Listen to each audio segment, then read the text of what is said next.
Sayyidina Muhammad. Ayo, guruku. Ayo.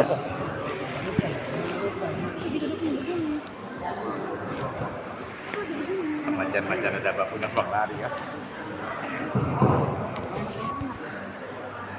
Assalamualaikum warahmatullahi wabarakatuh.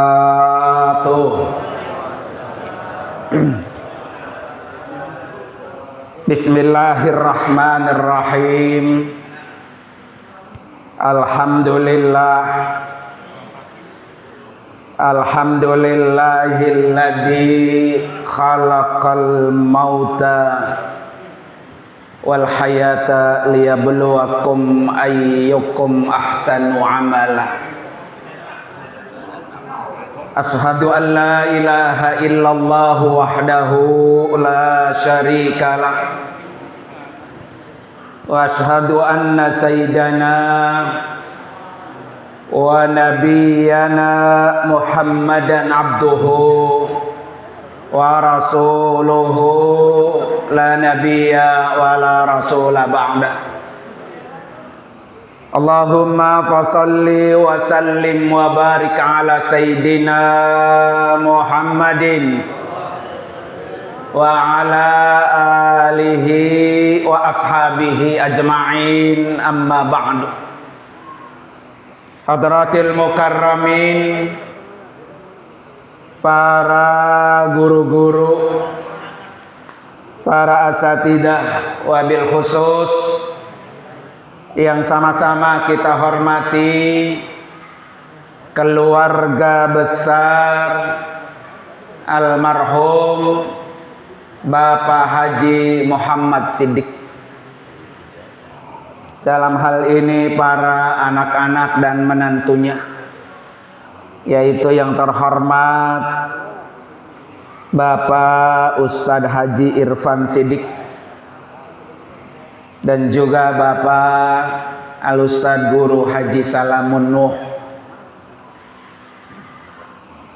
dan juga yang sama-sama kita hormati guru kita Al-Mukarram Bapak Ustadz Dr. Andes Haji Abdul Haris Dawi,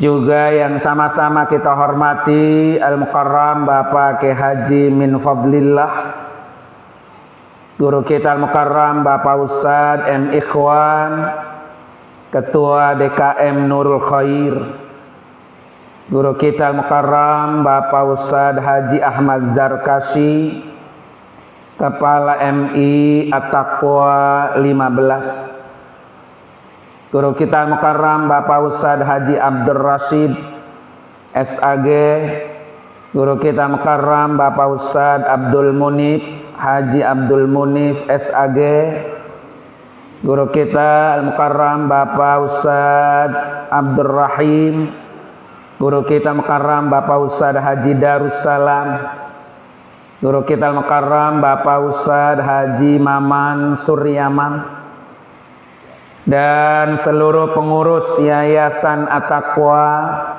cabang Babelan dan pengurus DKM Masjid Jami Nurul Khair, dan para guru-guru yang lain yang cukup banyak hadir malam ini.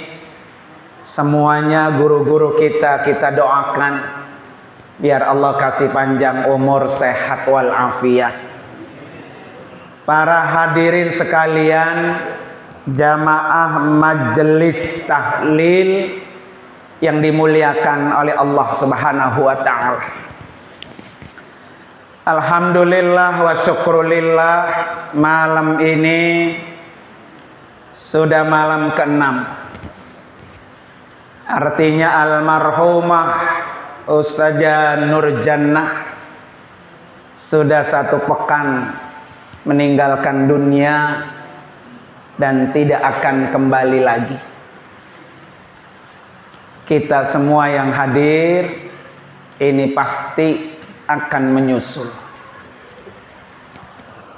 Para bapak hadir sekalian, almarhumah ini orang yang sangat luar biasa.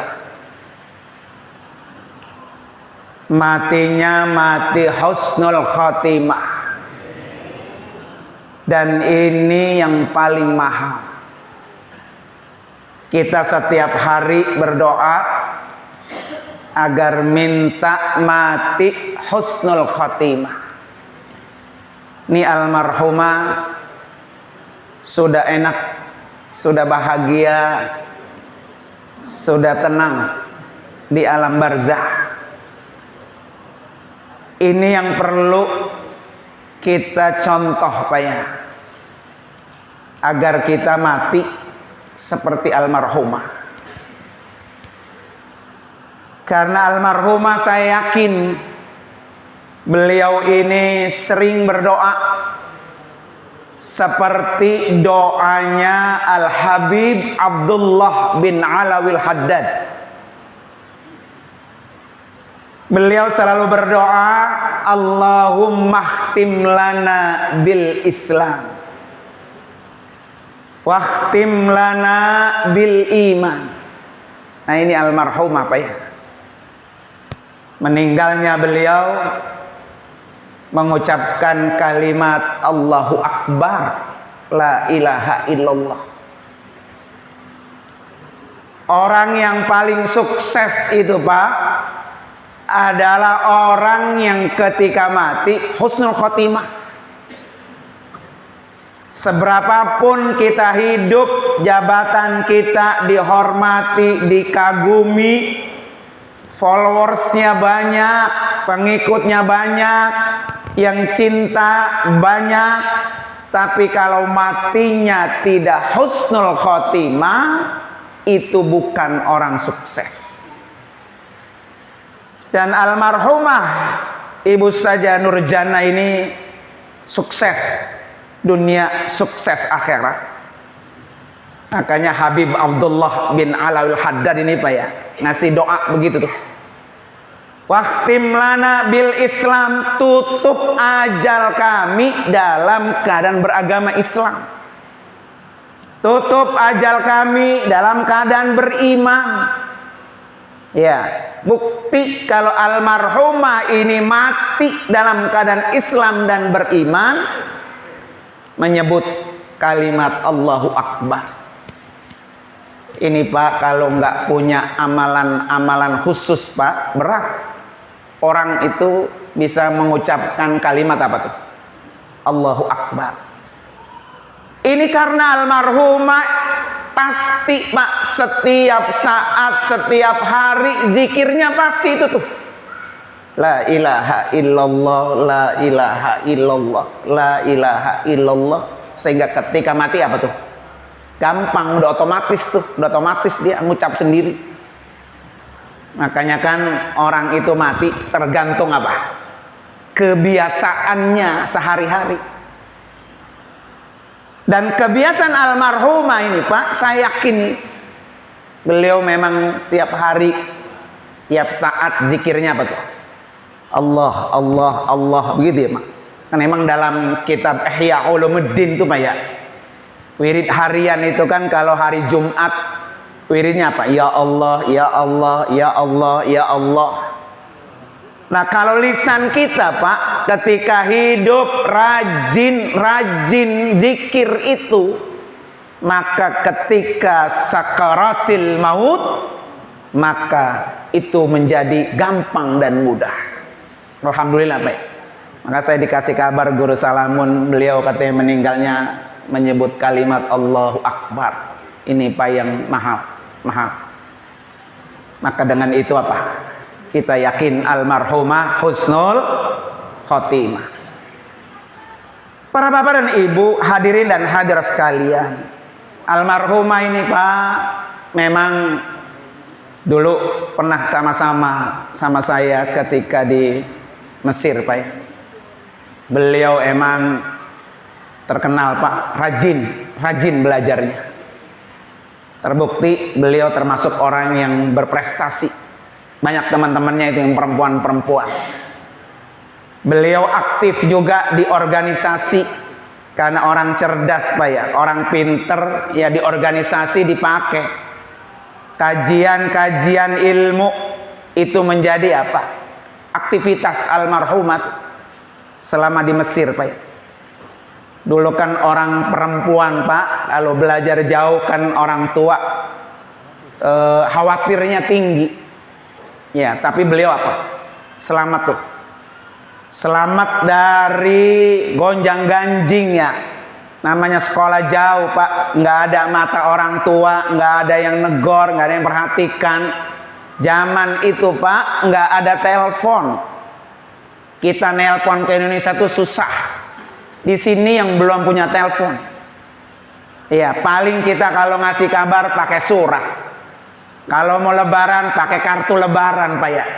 Zaman itu sulit. Jadi sekali berangkat ya komunikasinya susah. Tapi alhamdulillah, berarti ini Pak almarhumah perempuan kuat. Ya, belajar mencari ilmu jauh sampai ke negeri apa? Para ulama, negeri para aulia, negeri ada keturunannya Rasulullah Sayyidina Husain. Ya.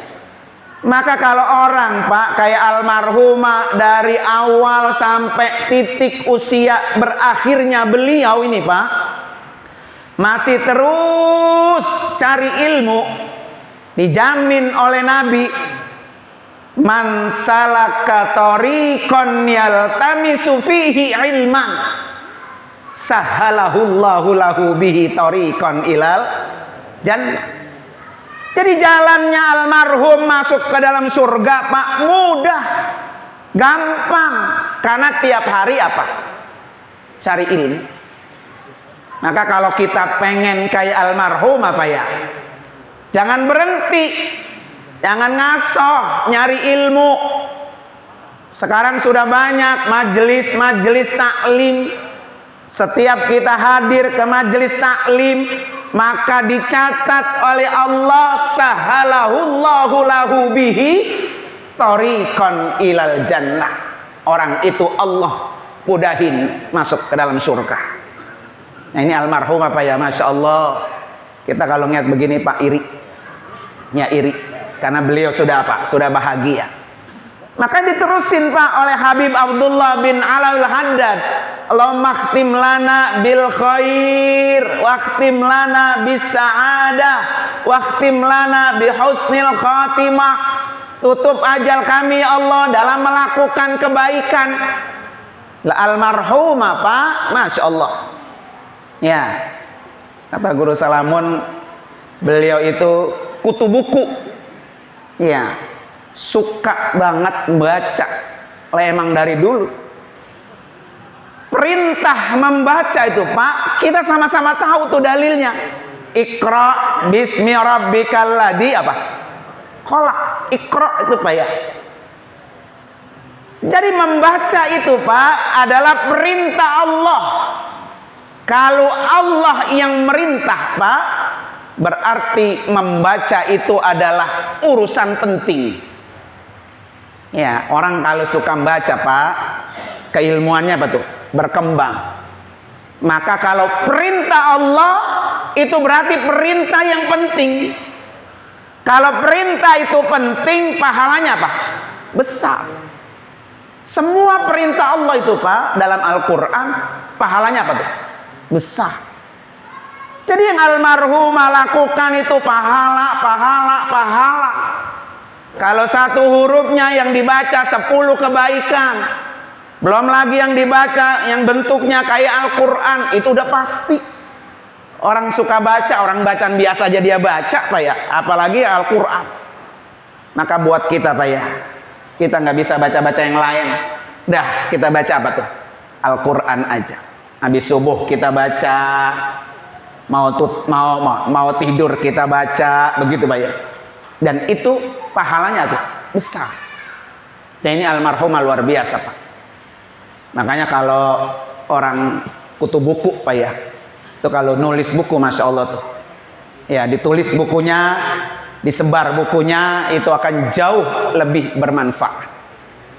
Ini yang tadi disebut apa? Lo makhtim lana bil khair, tutup ajal kita ketika kita melakukan apa tuh? Kebaikan. Bukan hanya itu, Pak. Almarhumah ini juga termasuk orang yang rajin puasa, Pak. Nah, ini puasa itu kan, Pak, ibadah yang paling berat. Ya, ibadah yang paling berat itu puasa. Ya, kata orang haji berat, Pak. Jauh lebih berat puasa. Selama hajian orang boleh makan, boleh minum, boleh berhubungan badan.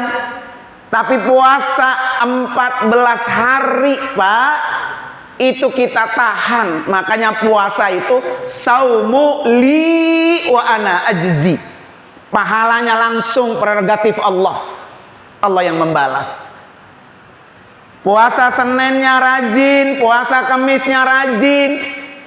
Kalau orang, Pak, puasa Senin Kemisnya rajin, tiap pekan itu amalnya udah dilaporin ke hadapan Allah.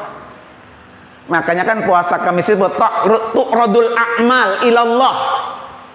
Dilaporin amal kita selama 1 pekan itu, Pak, adalah setiap hari Kamis.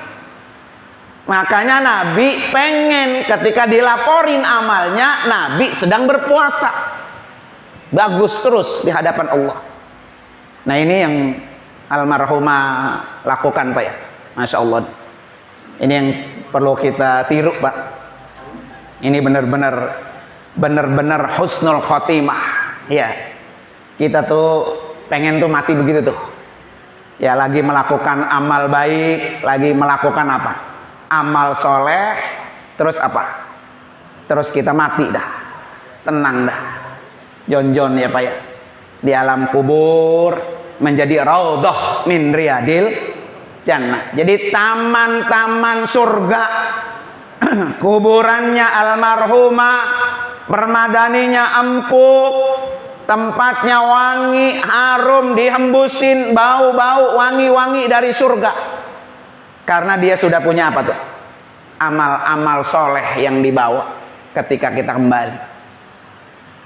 Nah, buat kita dah yang masih hidup, Pak, ya, bisa enggak kita seperti almarhumah? Harus. Dengan apa, Pak? Dengan tingkatkan amal apa? Soleh. Jangankan, Pak, amal soleh. Bapak kita dah, Pak, ya, punya amal solawat aja. Solawat, Pak, tiap hari. Itu udah meringankan siksa kubur tuh. Dalam kitab I'anatul Talibin, Pak, pernah diceritain. Ada seorang pemuda, dia nggak ahli ibadah. Tapi si pemuda ini, Pak, rajin banget sholawat tiap hari. Kerjaannya apa? Tukang kuli panggul di pasar. Tiap hari kalau ada orang belanja yang gede-gede, berat-berat, dia yang manggulin, dikasih upah. Sambil bekerja, sambil jadi tukang panggul, sambil sholawat. Sholawat tiap hari. Kemudian apa? Hasil panggulannya, hasil upahnya, Pak, dicelengin. Celengannya itu, Pak, dibuka setiap tanggal 1 Rabiul Awal. Kalau sudah masuk tanggal 1 Rabiul Awal, celengannya dibuka. Buat apa? Dibelanjain, beli beras, beli makanan, buat nanti persiapan malam 12 Rabiul Awal, maulid. Dia beli baju baru buat maulid. Pas malam 12 Rabiul Awal, Pak, orang diundang. Saudara, tetangga, teman-temannya bekerja diundang. Di rumahnya ngapain? Maulid Nabi. Makan bareng dari hasil dia bekerja. Ya, makanya kita tuh kalau maulid ada pacetannya gitu, Pak, ya. Nah, itu dalam rangka apa tuh? Rasa gembira kita buat Nabi. Akhirnya pemuda itu, Pak, meninggal.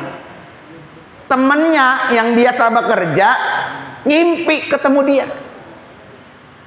Kata temannya, ngimpi ketemu, ya ketemu. Nanya, apa yang lo rasain di alam kubur? Ya, ketika lo sudah meninggal. Kata dia apa? Ketika jasad saya digotong, Pak, digotong, dibawa ke kuburan, saya tahu tuh siapa saudara-saudaranya, teman-temannya yang perlu. Ya, jadi orang kalau mati itu Pak, yang paling perlu, yang nggak perlu sama orang yang meninggal itu kelihatan. Anak nih kalau bapaknya mati, siapa anak yang paling perlu sama bapaknya? Bapaknya ngeliatin, tahu dia. Kemudian ketika dia dimasukin Pak ke dalam kuburan, ke liang lahat, ditutup dengan tanah, pasti gelap. Gelap, bener-bener gelap.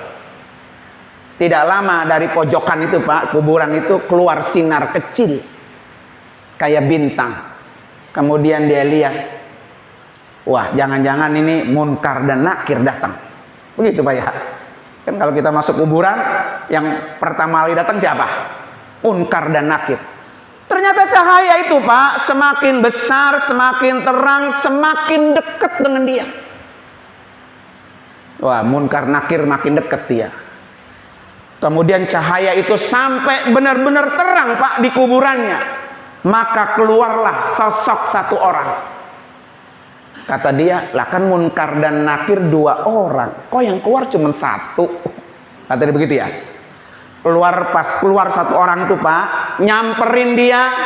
Orangnya ganteng, bersih, wangi Pak. Senyumnya sumringah. Kata orang itu, siapa kamu? Kata orang yang keluar dari cahaya itu, saya ini adalah orang yang setiap hari engkau sebut namanya. Saya ini orang yang setiap hari engkau sebut-sebut. Kemudian saya adalah orang yang setiap tahun engkau kurbankan memperingati hari kelahiran saya. Engkau undang orang, engkau kasih makan orang dari hasil jeripaya kamu. Saya ini Rasulullah. Untuk apa ya Rasulullah? Kata Nabi apa Pak? Saya minta izin sama Allah. Ya Allah, izinkan saya sebelum Munkar dan Nakir datang menemui umat saya, izinkan saya terlebih dahulu untuk menemuinya. Jadi sebelum Munkar Nakir masuk ke kuburan itu Pak, Rasul udah datang duluan. Kemudian kata Rasul apa? Wahai Ahmad, nanti kalau Munkar Nakir datang, kemudian engkau ditanya, kemudian engkau nggak bisa jawab, maka saya yang akan membantu kamu. Begitu Pak. Nah itu tuh baru 1 amalan doang tuh Pak, sholawat. Jadi dengan sholawat Pak, Nabi itu hadir, datang. Apalagi kalau sampai ikut sunnah-sunnah yang lain.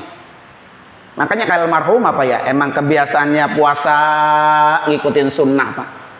Apa dijamin oleh Allah Pak? Fattabi'uni yuhibbukumullah wa yaghfir lakum dzunubakum. Kalau kamu ikuti aku, kalau kamu ikuti Nabi, ini almarhumah ngikuti Nabi Pak, yuhibbukumullah, Allah cinta sama almarhumah. Bukan hanya cinta, wa yaghfir lakum, Allah hapus tuh, Allah ampuni semua dosa-dosa almarhumah. Kan almarhumah apa tuh Pak? Cinta dengan apa? Sunnah Nabi. Jadi kalau kita pengen dicintai Allah, pengen dihapus dosa-dosa kita, cuma apa? Fattabi'uni. Ikutin dah tuh semua Nabi. Pasti Allah cinta. Makanya kata Allah begini Pak, dalam hadis qudsinya Pak ya. Ini disebutkan dalam kitab Bidayatul Hidayah, karangan Asy-Syaikh Al-Imam Al-Ghazali. Kata beliau apa? Ma taqarraba ilayya al-mutaqarribun bimisli adai maftaratu alaihim. Hambaku yang paling cepat dekat denganku ketika hambaku itu melakukan apa yang aku wajibkan. Jadi kalau kita pengen dekat sama Allah, Allah dekat sama kita Pak. Kuncinya apa? Jangan tinggal yang wajib. Ya, 5 waktu jangan pernah ompong. Pak, puasa Ramadan jangan sampai ada yang bolong. Pokoknya apa aja yang Allah wajibkan kita kerjain, Allah dekat sama kita. Tapi kalau orang ini Pak, setelah melakukan yang wajib, kemudian melakukan yang sunnah nih seperti almarhumah, itu bukan hanya deket doang sama Allah, tapi apa? Turun cinta Allah. Jadi kalau kita beribadah ngerjain yang wajib, berarti kita deket sama Allah. Kalau kita beribadah ngerjain yang sunnah, turun cinta Allah. Jadi mendatangkan cinta Allah, Pak, itu adalah kerjakan yang apa tuh? Sunnah-sunnah. Ya, sunnah-sunnah itu Pak, Masya Allah Pak, luar biasa banyaknya. Ada sunnah yang gede, yang berat, Pak ya, ada. Ada sunnah yang ringan-ringan, kecil-kecil Pak kita kerjain. Ya, itu pun kadang-kadang apa? Berat. Karena sunnah itu kan begini Pak, dia makan sukarela. Kalau kita mau ya kita kerjain, kita nggak mau ya kita nggak kerjain. Maka akhirnya menjadi apa? Berat. Ya, menjadi berat. Apa Pak? Sunnah yang paling ringan. Senyum. Senyum sama orang itu udah sunnah dan itu ringan. Tapi senyum ini Pak akan menjadi berat, dan beratnya berat banget kalau orang itu punya masalah dengan orang itu. Ya. Namanya saya lagi marahan nih mau Pak Kaimin Fadilah, goro-goro senyum Pak ya, nogoro kagak, salaman kagak, senyum kagak. Dan itu Pak penyakit di kampung kita, sama saudara bertahun-tahun gak akur. Ya, sama orang tua ada yang sampai berantem. Ya, bekiak-kiak kadang-kadang. Padahal itu urusan sunnah Nabi yang apa? Kecil, tipis. Senyum doang Pak, senyum itu udah sedekah. Tapi itu berat buat orang yang punya apa? Punya masalah. Pak ya.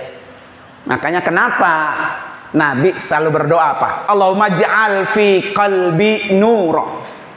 Itu doa Nabi. Ya Allah, jadikan hati saya ini cahaya. Jadi orang yang kalau hatinya bercahaya nggak akan pernah punya masalah dengan siapapun. Kalau orang yang hatinya bercahaya pasti akur dengan siapapun.